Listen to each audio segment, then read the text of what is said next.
नमस्कार, बहुत स्वागत है आप सबका। मैं पुनीत पाठक और आप देख रहे हैं मेरा मध्य प्रदेश। और सबसे पहले बात प्रधानमंत्री के संबोधन की, जिसको लेकर दिन भर कयासों और उम्मीदों का दौर चला।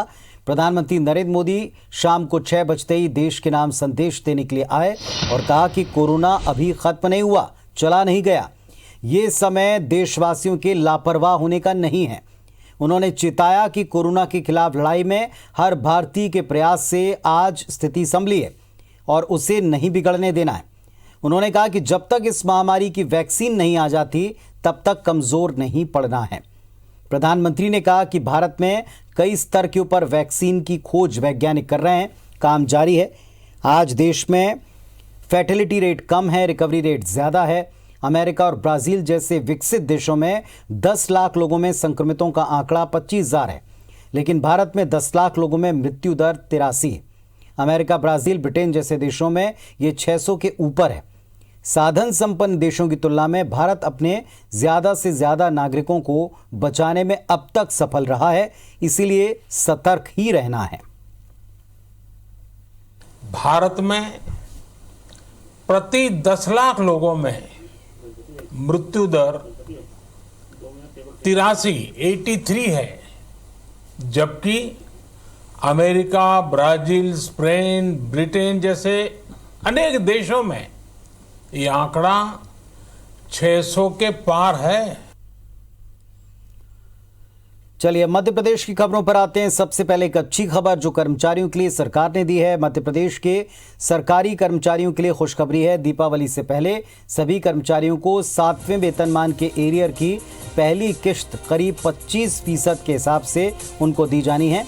मुरैना के जौरा विधानसभा में चुनावी सभा के बाद चर्चा करते हुए मुख्यमंत्री शिवराज सिंह चौहान ने कहा कि बाकी की 2 किश्तें जल्द ही कर्मचारियों को दे दी जाएंगी। मुख्यमंत्री ने यह भी साफ किया कि कोरोना काल में जिस तरह से मंदी के हालात हैं, उससे पार पाने के लिए 40,000 कर्मचारियों को लगभग 10,000 रुपये का भुगतान दीपावली से पहले किया जाएगा।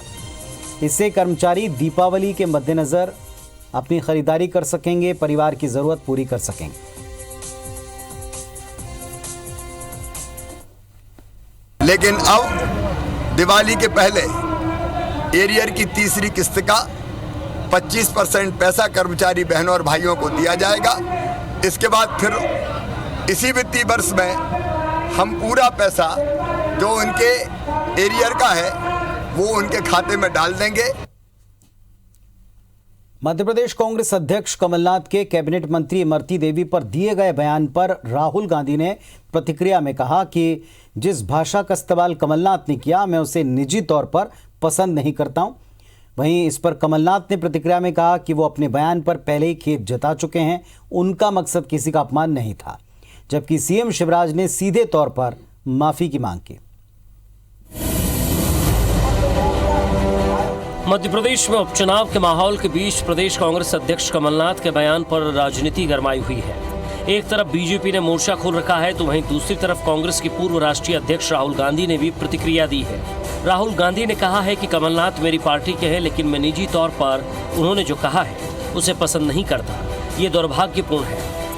इधर राहुल गांधी के बयान पर कमलनाथ ने कहा कि ये उनकी राय है, उनको जो समझाया गया कि किस संदर्भ में मैंने कहा था। कमलनाथ ने माफी मांगने से इनकार करते हुए कहा कि मेरा लक्ष्य किसी का अपमान करना नहीं था, मैं अपने बयान पर खेद जता चुका हूं। I think one cannot treat women with disrespect. One cannot.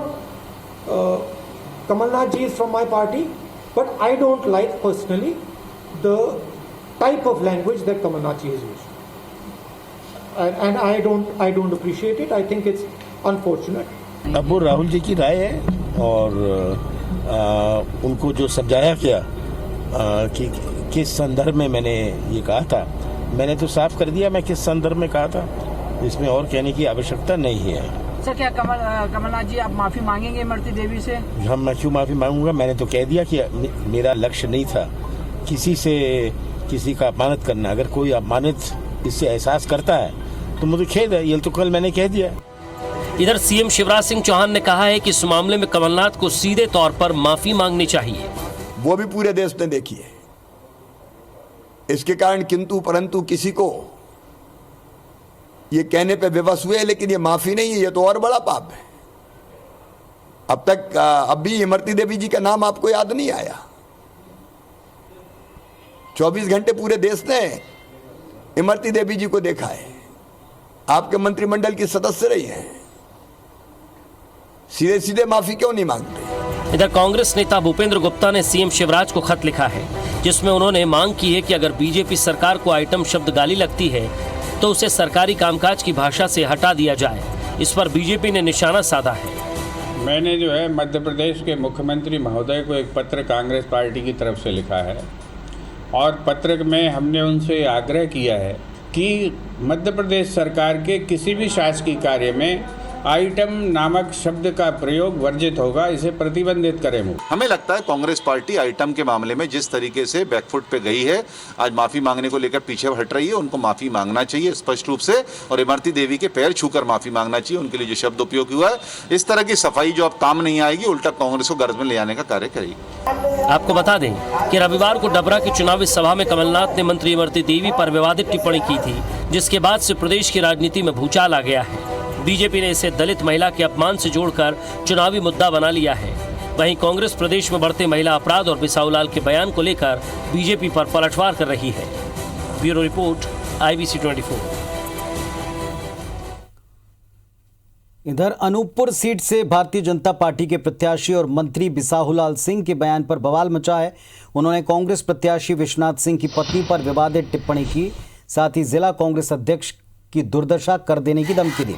एक तरफ मंत्री बिसाहूलाल सिंह के बयान से आहत कांग्रेस प्रत्याशी की पत्नी राजवती सिंह ने उनके आंसू निकल आए, तो वहीं दूसरी तरफ कांग्रेस के सैकड़ों कार्यकर्ताओं ने बिसाहूलाल सिंह के खिलाफ कोतवाली थाना पुलिस पहुंचकर एक ज्ञापन दिया है। दोनों तस्वीरें आप सामने देख रहे हैं।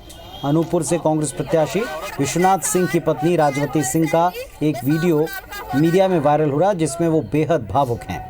उनका कहना है कि वो बिसाहूलाल को अपने पिता तुल्य मानती रहीं, लेकिन उन्होंने आपत्तिजनक शब्द कहे। उन्होंने कहा कि टीवी देखकर मेरे बच्चे मुझसे पूछ रहे हैं कि ये क्या होता है। इधर कोतवाली थाने पहुंचे कांग्रेस कार्यकर्ताओं ने बिसाहूलाल सिंह पर FIR दर्ज कराने की मांग की। महिला कार्यकर्ताओं ने बिसाहूलाल को चूड़ियां दिखाकर उन्हें घर बैठे रहने की सलाह दी। बिसाहूलाल सिंह की पत्नी ने इस मामले को कोर्ट में ले जाने की बात की।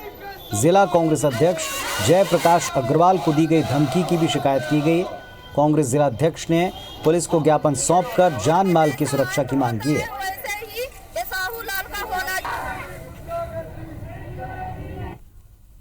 बिसाहूलाल को मैं अपने पिता समान मानते थे, लेकिन वो मेरे पति वो चुनाव लड़ रहा है तो गंदा आरोप लगा रहा है। मेरे को बोलता है कि वो मेरी बेटी और बेटा पूछ रहा है, न्यूज़ देख रहा है, जनता को क्या असर पड़ेगा। रिपोर्ट लिखवाने आई। किसके खिलाफ? बिसाहूलाल का खिलाफ। क्या हुआ? मेरे को इतना गंदा शब्द, इसलिए मैं आई हूँ यहाँ। तो अगर रिपोर्ट नहीं हुई या FIR नहीं तो क्या करेंगे? मैं बैठे रहूंगी यहाँ। 3 नवंबर को होने जा रहे विधानसभा उपचुनाव में ग्वालियर जिले की 3 सीटों पर कुछ राजनीतिक दलों ने अपने उम्मीदवार नहीं उतारे। 2018 में सभी सीटों पर चुनाव लड़ने वाली आम आदमी पार्टी इस बार के उपचुनाव में एक भी सीट पर दावेदारी नहीं कर रही। समाजवादी पार्टी के प्रत्याशी का नामांकन पत्र निरस्त हो गया, जिसके कारण ग्वालियर पूर्व विधानसभा क्षेत्र में मुकाबले से सपा बाहर है। वहीं बसपा अपनी ताल ठोकती दिखी है। एक नई party people's party of India democratic ने तीनों सीटों पर अपने प्रत्याशी उतारे हैं। नाम वापसी के बाद ग्वालियर पूर्व और डबरा विधानसभा क्षेत्र में कुल 35 उम्मीदवार मैदान में बचे हैं, जबकि 2018 में संख्या 44 थी। अभी ग्वालियर 15 में कुल 9 कैंडिडेट हैं जो चुनाव लड़ेंगे। ग्वालियर 16 में 12 कैंडिडेट हैं और डबरा में 14 कैंडिडेट हैं, और इनके प्रतीक आवंटन की कार्रवाई कल हो चुकी है। जो फॉर्म 7 का है वो अभी हमारा आयोग के पास गया हुआ है, मतलब हमारे लोग ARO लेके गए हैं, वहाँ से अनुमोदन आते से ही हम वहाँ पे प्रिंटिंग चालू कर देंगे। तो बीजेपी कांग्रेस दोनों को अलग अलग पार्टियों से दावेदार उतार करके चुनौती दी गई, लेकिन पिछले बार 2018 के मुकाबले आम आदमी पार्टी ने अब की बार कोई प्रत्याशी नहीं उतारा। इसके अलावा सपा कैंडिडेट कोई मैदान में बचा नहीं।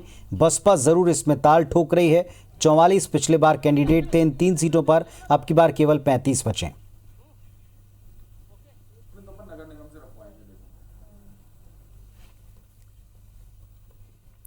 वैसे मध्य प्रदेश में चुनाव प्रचार ने रफ्तार पकड़ी है। शिवराज कमलनाथ तूफानी दौरा कर रहे हैं। जौरा, अंबा, भिंड में सीएम शिवराज की सभा हुई। बदनावर और नागझिरी में पूर्व सीएम कमलनाथ पहुंचे। सेक्टर, मंडलम, बूथ सेक्टर के पदाधिकारियों से संवाद हुआ। सिंधिया और वीडी शर्मा का भी धुआंधार प्रचार देखने को मिला। पूरा प्रचार किस तरह का आज दिन भर रहा और जिस तरह के आरोप, जिस तरह की पॉलिटिक्स आरोपों पर सामने आई है, इसका कितना असर रहा, बातचीत के लिए चलते हैं हमारे सहयोगी राकेश के पास में, जो इस वक्त लाइव जुड़ रहे हैं। राकेश, आज जो आरोप थे, कुछ बयान थे जिन पर विवाद था, जिस तरह की बात बिसाहू लाल सिंह ने की थी, एक तरफ ये सारे मुद्दे गूंजते रहे, दूसरी तरफ सभाओं में भी इन मुद्दों को उठाया गया। प्रचार की सभाएं, चाहे वो कांग्रेस की हो चाहे बीजेपी की हो।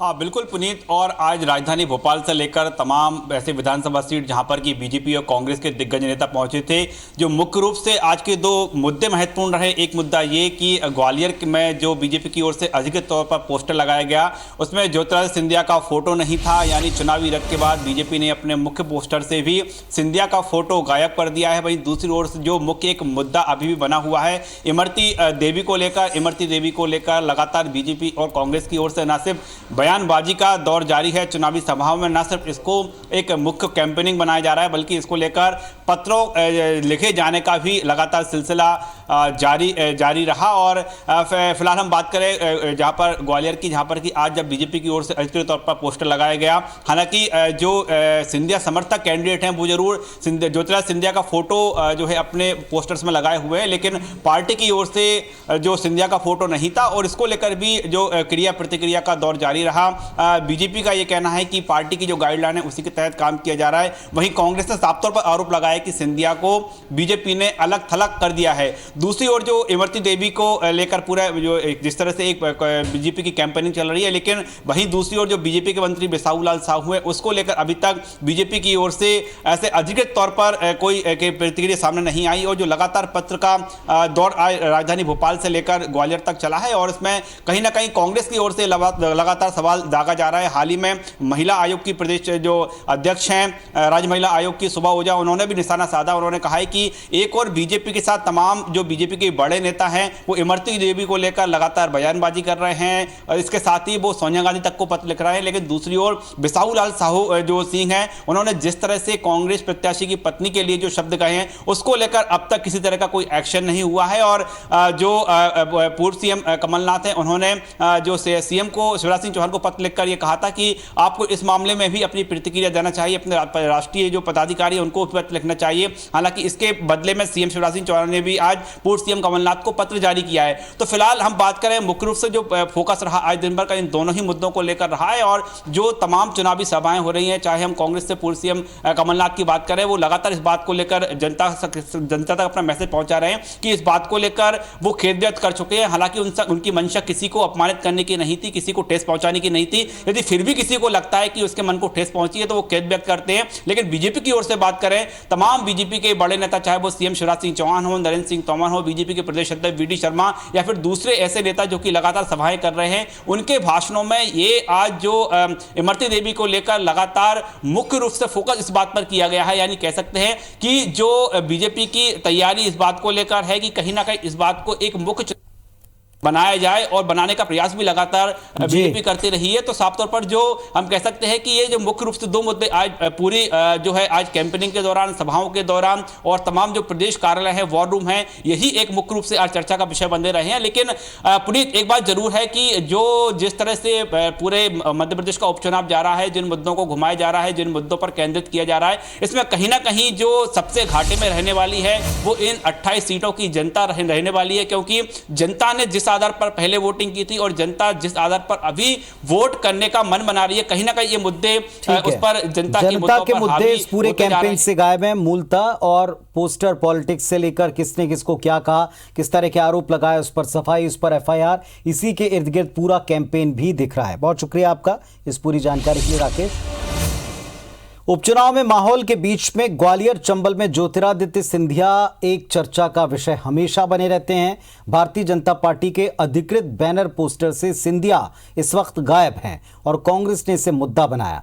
अब सीएम शिवराज सिंह और सिंधिया की संयुक्त सभाएं न होना, इस पर भी कांग्रेस ने चुटकी ली। कांग्रेस के इस तंज पर खुद ज्योतिरादित्य सिंधिया ने जवाब भी दिया।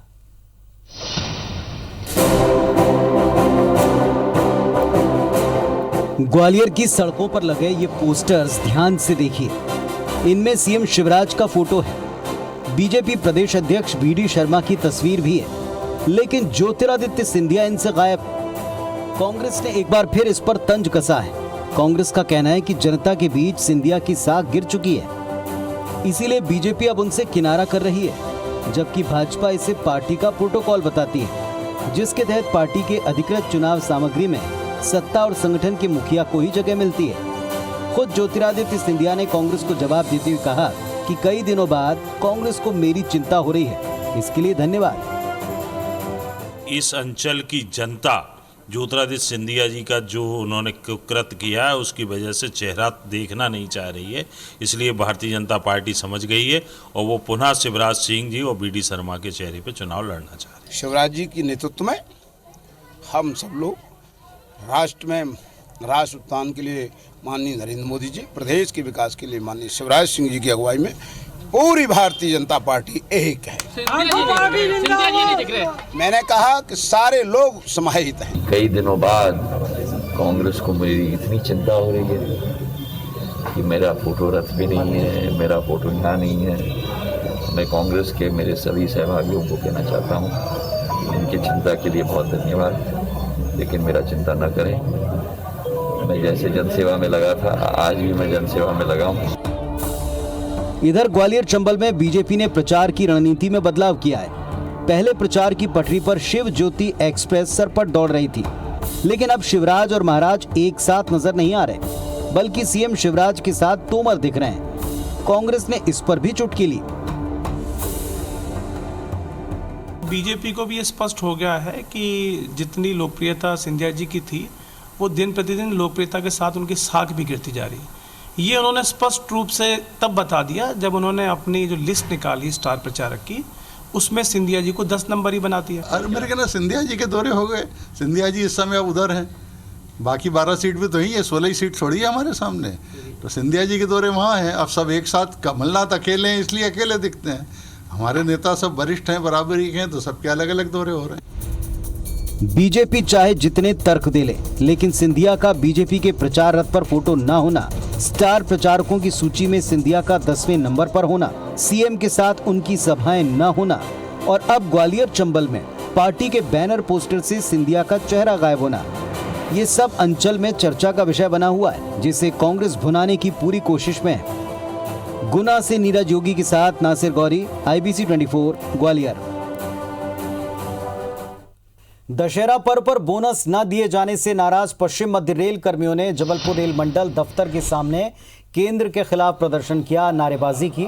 रेल कर्मियों का आरोप है कि इस साल फायदे में रहने के बावजूद रेल कर्मचारियों को बोनस नहीं दिया जा रहा। उधर इंदौर रेलवे स्टेशन के कोचिंग डिपो में भी कर्मचारियों ने केंद्र सरकार के खिलाफ जोरदार प्रदर्शन किया।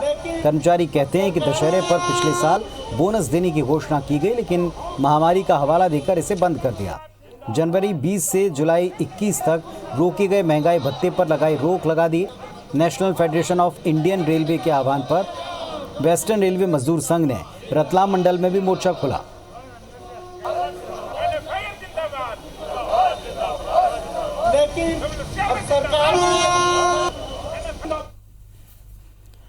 यौन शोषण के मामले में आरोपी प्यारे मियां के पास पुलिस को कई चौंकाने वाले दस्तावेज मिले हैं।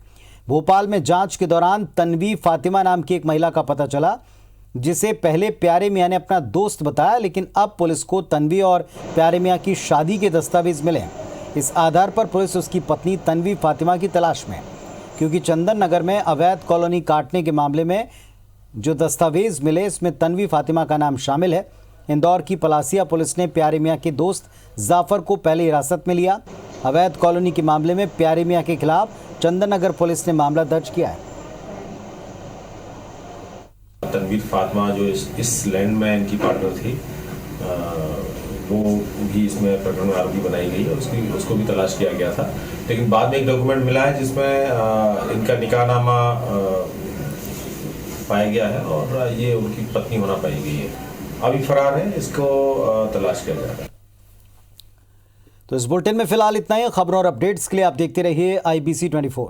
नमस्कार।